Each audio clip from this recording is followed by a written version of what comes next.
ओम सभी को शुभ नमस्ते सज्जनों। आज हम यजुर्वेद के 19वें अध्याय के 7वें मंत्र का स्वाध्याय कर रहे हैं, जिसमें पति पत्नी को जो लक्ष्य करके परमात्मा कह रहे हैं। वेद में मंत्र कह रहा है कि पति और पत्नी ने उत्तम ढंग से आचरण और व्यवहार करना है, धन कमाना है सात्विक रास्ते से, अर्थात पूरी कठिन मेहनत करके, और उस धन को पत्नी ने बहुत कुशलता से घर में व्यय करना है, अर्थात घर के खर्चे चलाने हैं।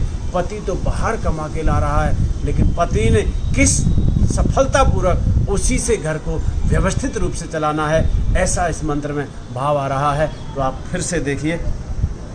नंबर 1, उत्तम जीवन बिताने का उपदेश देते हुए प्रभु कहते हैं कि निश्चय से तुम दोनों का मुझ प्रभु से विहित अर्थात निर्दिष्ट अलग अलग स्थान किया गया है। मुझसे अलग अलग स्थान, पति अलग पत्नी अलग, अलग अलग का भाव क्या है, अर्थात पत्नी घर में रहेगी, अलग स्थान हो गया, उसका जो साम्राज्य है वो घर के अंदर है, वो घर को व्यवस्थित रूप से चलाएगी। पति बाहर जा कर के कमाएगा और कमा करके सात्विक धन जो लाएगा, उससे सात्विक ढंग से ही पत्नी ने घर को चलाना है। तो आगे देख लेते हैं। अर्थात निर्दिष्ट अलग अलग स्थान किया गया है। पति ने घर के बाहर श्रम के द्वारा परिवार के पालन के लिए धन कमाना है, और पत्नी ने घर में स्थित होकर गृह संबंधी सब कार्यों को सुचारू रूपेण करना है। किसी कार्य में कोई बाधा ना आए, कहीं असफलता ना रहे, धन कम ना पड़ जाए, उसको बहुत खींच के हाथ खींच के खर्च करना है। ऐसे ही नहीं उड़ा देना, मतलब सुव्यवस्थित ढंग से खर्च करना है। ये वेद कह रहा है। अर्जित धन का संग्रह व उचित व्यय पत्नी का कार्य है, न कि पति का। नंबर 2, इस प्रकार अपने अपने कार्यों को करते हुए उत्कृष्ट हृदयाकाश में मेरे साथ सम्यक संपर्क स्थापित करने का प्रयत्न करो। अर्थात प्रभु कह रहा है कि हृदय के अंदर जो हृदय आकाश है आपका, उसी में मेरा निवास है, और उचित समय पा करके मुझसे संपर्क करने का प्रयास किया करो। अर्थात हमें साधना करनी चाहिए, उपासना करनी चाहिए, भक्ति करना चाहिए। वो हम करेंगे तो हमारा आचरण श्रेष्ठ होगा। हमें सद्बुद्धि, यानी कि हमारी जो बैटरी है वो परमात्मा से बातें करके हमारी बैटरी चार्ज हुआ करेगी, हमें उससे ऊर्जा मिलेगी, परमात्मा की प्रेरणाएं मिलेंगी। समय समय पर अंतःकरण में प्रेरणा आती है। जैसे सज्जनों, निद्रा में यदि हम संकल्प करके सो जाएं, हे प्रभु हमें सुबह 4 बजे उठा देना, निश्चित रूप से परमात्मा सुबह 4 बजे ही उठाते हैं। उनकी प्रेरणा होती है कि उठ जाओ, तूने 4 बजे सोने का संकल्प किया था। लेकिन आलसी मनुष्य कई बार क्या करता है कि नहीं 5 मिनट और सो जाऊं, और उसके पश्चात निद्रा खुलती है 1 घंटे बाद, 2 घंटे बाद, आधे घंटे बाद। तब तक हमारे उस कार्य में काफ़ी देर हो चुकी होती है, हमारी गाड़ी निकल चुकी होती है। तो परमात्मा तो प्रेरणा समय पे देते हैं। तो यहाँ परमात्मा कह रहे हैं कि मेरे साथ संपर्क स्थापित करने का प्रयत्न करो, अर्थात मुझे भी बीच बीच में याद करो। मैं आपकी बैटरी को चार्ज करता रहूँगा, आपको शक्ति देता रहूँगा, आपको प्रेरणा देता रहूँगा। इस प्रभु संपर्क से ही वह शक्ति प्राप्त होनी है जिससे वे अपने सब कार्यों को सफलता के साथ करने वाले होंगे। इस प्रभु के संपर्क से ही, अर्थात प्रभु की आराधना से, प्रभु की उपासना से ही वह शक्ति प्राप्त होगी जिससे हमारे सारे कार्य निर्बाध गति से संपूर्ण होंगे, उनमें कोई बाधा नहीं आएगी। हमारा विवेकशील मस्तिष्क, यानी कि ज्ञान अग्नि का ईंधन जो सोम बनाए, सोम को बनाएंगे तो विवेकशील मस्तिष्क होकर के सारी गुत्थियां सुलझेंगी, सारे काम सुचारू रूप से होंगे। और नंबर 3, हे पत्नी तू सुरा, तू इस घर का शासन करने वाली साम्राज्ञी है। इस घर का साम्राज्य चलाने वाली साम्राज्ञी है, अर्थात रानी है।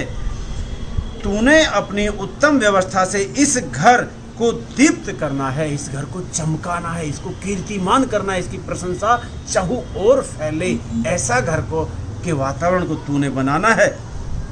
तू शत्रुओं के शोषक बनने वाली है। तू शत्रुओं के शोषक, शत्रुओं का शोषण करने वाली। शत्रु कौन से?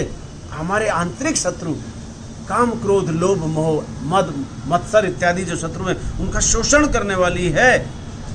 नंबर 4, यह तेरा पति भी शक्ति का पुंज, वह अत्यंत विनीत है, अर्थात नम्र है, झुकने वाला है। और झुकता कौन है सज्जनों?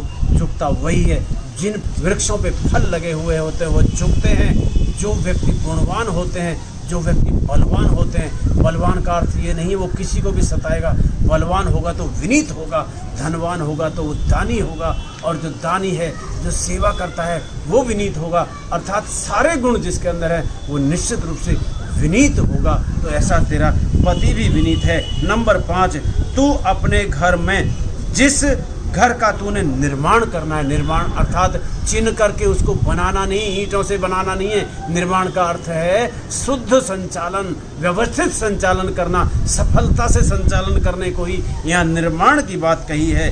प्रविष्ट होती हुई मुझे मत हिंसित कर देना।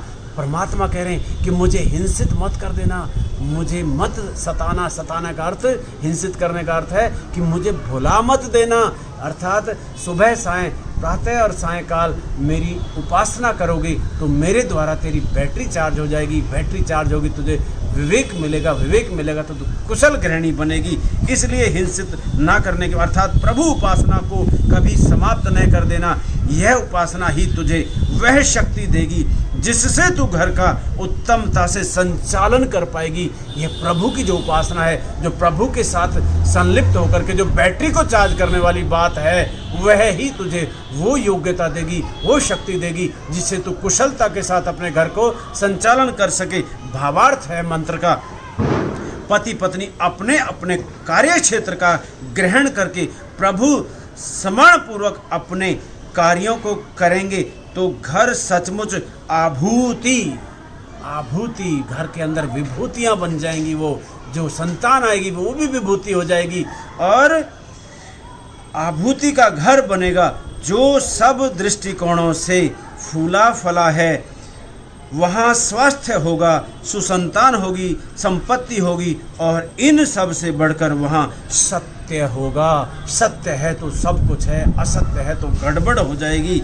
इसलिए सूचना यहाँ मंत्र में दी गई है। यहाँ पत्नी के लिए 3 बातें कही हैं। पति के लिए 1 एवं पत्नी का उत्तरदायित्व कम से कम तिगुना तो है ही, अर्थात बहनों को, माताओं को विशेष सावधानी के साथ अपने गृहस्थ धर्म को निभाना है। आपने इस मंत्र को ध्यानपूर्वक सुना। आप सभी को शुभ नमस्ते, ओम धन्यवाद।